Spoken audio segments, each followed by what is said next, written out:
let's carry on. Harry watched the girl and her mother disappear as the train rounded the corner. Houses flashed past the window. Harry felt a great leap of excitement. He didn't know what he was going to, but it had to be better than what he was leaving behind. The door of the compartment slid open and the youngest red-headed boy came in. "Anyone sitting there?" he asked, pointing at the seat opposite Harry. "Everywhere else is full." Harry shook his head and the boy sat down. He glanced at Harry and then looked quickly out the window, pretending he hadn't looked. Harry saw he still had a black mark on his nose. "Hey, Ron." The twins were back. "Listen, we're going down the middle of the train. Lee Jordan's got a giant tarantula down there." "Right," mumbled Ron. Harry saw the other twin. "Did we introduce ourselves?" "Fred and George Weasley. And this is Ron, our brother." "See you later then." "Bye," said Harry and Ron. The twins slid the compartment door shut behind them. "Are you really Harry Potter?" Ron blurted out. Harry nodded. "Oh, well, I thought it might be one of Fred and George's jokes," said Ron.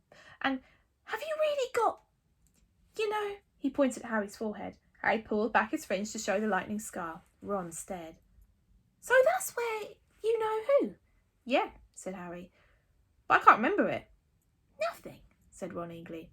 "Well, I remember a lot of green light, but nothing else." "Wow," said Ron.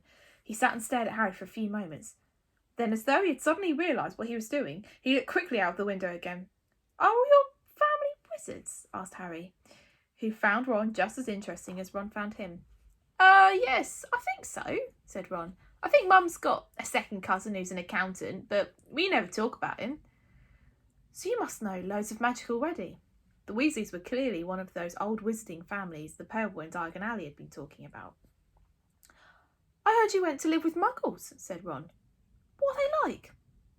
"Horrible. Well, not all of them. My aunt and uncle and cousin are, though.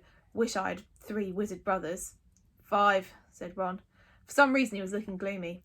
"I'm the 6th in our family to go to Hogwarts. You could say I've got a lot to live up to. Bill and Charlie have already left. Bill was head boy and Charlie was captain to Quidditch.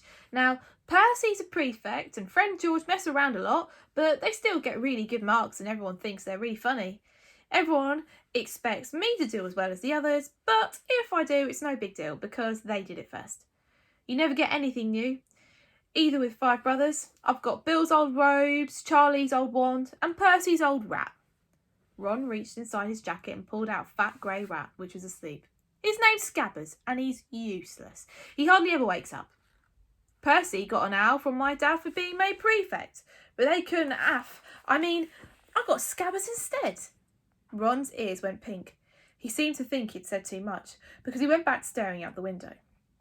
Harry didn't think there was anything wrong with not being able to afford an owl. After all, he'd never had any money in his life until a month ago, and he told Ron so, all about having to wear Dudley's old clothes and never getting proper birthday presents.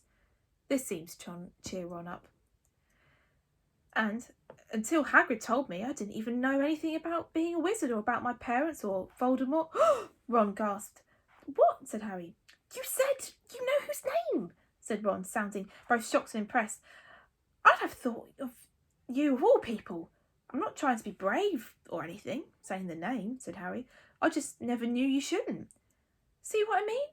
I've got loads to learn. I bet," he added, voicing for the first time something had been worrying him a lot lately, "I bet I'm the worst in the class." "You won't be. There's loads of people who come from Muggle families and they learn quick enough." While they'd been talking, the train had carried them out of London. Now they were speeding past fields of cows and sheep. They were quite of a time watching the fields and lanes flit past. Around 12:30, there was a great clattering outside in the corridor, and smiling, dimpled women slid back their door and said, "Anything off the trolleys, dears?" Harry, who hadn't had any breakfast, leapt to his feet, but Ron's ears went pink and he muttered and thought he'd brought sandwiches. Harry went out into the corridor. He'd never had any money for sweets with the Dursleys, and now that he had pockets rattling with gold and silver, he was ready to buy as many Mars bars as he could carry. But the woman didn't have Mars bars. What she did have were Bertie Bott's every flavoured beans, Droodles, best glowing gum, chocolate frogs, pumpkin pasties, cauldron cakes, licorice wands, and a number of other strange things Harry had never seen in his life. Not wanting to miss anything, He got some of everything and paid the women 11 sickles and 7 bronze nuts. Ron stared as Harry brought it all back into the compartment and tipped it onto an empty seat. Hungry, are you? Starving, said Harry, taking a large bite of pumpkin pasty. Ron had taken a lumpy package and unwrapped it. There were 4 sandwiches in there. He pulled out one of them apart and said, She always forgets I don't like corned beef. Swap you for one of these, said Harry, holding up a pasty. Go on. You don't want this, it's all dry, said Ron. Hasn't got much time, he added quickly. You know, with 5 of us. Go on, have a pasty, said Harry, who had never had anything to share before, or indeed anyone to share it with.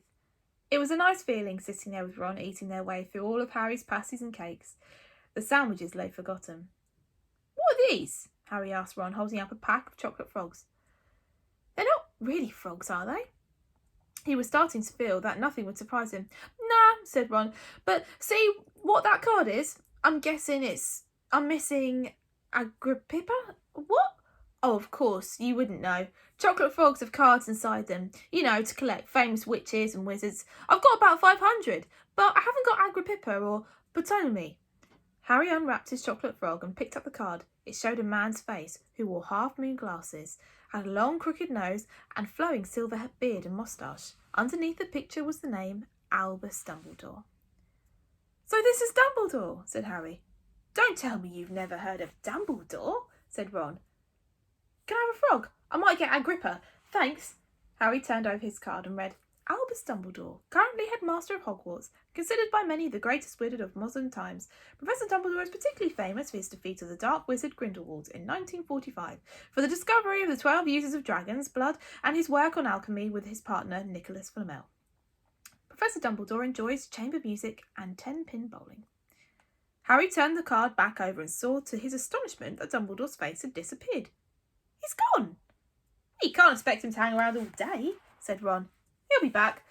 No, I've got Magorna again, and I've got about 6 of her, and do you want it? You can start collecting. Ron's eyes strayed to the pile of chocolate frogs waiting to be unwrapped. Help yourself, said Harry.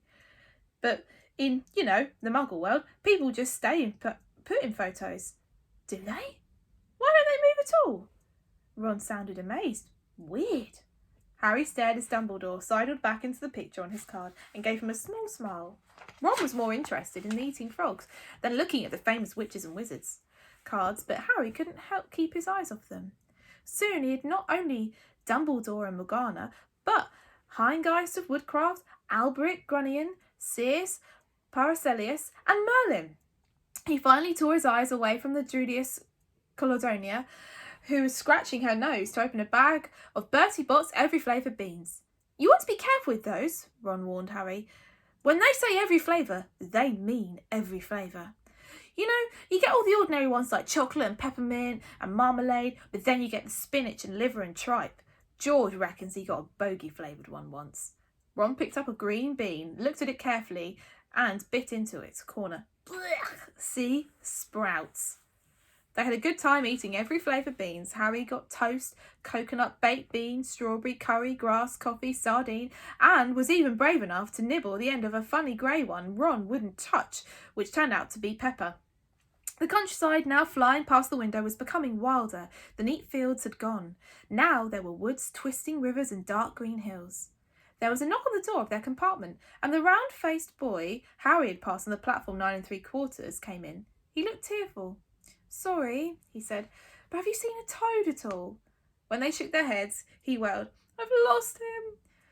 He keeps getting away from me. He'll turn up, said Harry. Yes, said the boy miserably. Well, if you see him, he left. Don't know why he's so bothered, said Ron. If I'd bought a toad, I'd lose it as quick as I could. Mind you, I bought Scabbers, so I can't talk. The rat was still snoozing on Ron's lap. He might have died, and you wouldn't know the difference, said Ron in disgust. I tried to turn him yellow once to make him more interesting, but the spell didn't work. I'll show you. He rummaged around in the trunk and pulled out a very battered-looking wand. It was chipped in places and something white was glinting at the end. Unicorn's hair, nearly poking out anyway. He had just raised his wand when the compartment door slid open again. The toadless boy was back, but this time he had a girl with him. She already was wearing her new Hogwarts robes. Has anyone seen a toad? Neville's lost one, she said. She had a bossy sort of voice. lots of bushy brown hair and a rather large front teeth. We've already told him we haven't seen it, said Ron. But the girl wasn't listening. She was looking at the wand in his hand. Oh, are you doing magic? Let's see then. She sat down. Ron looked taken aback. All right.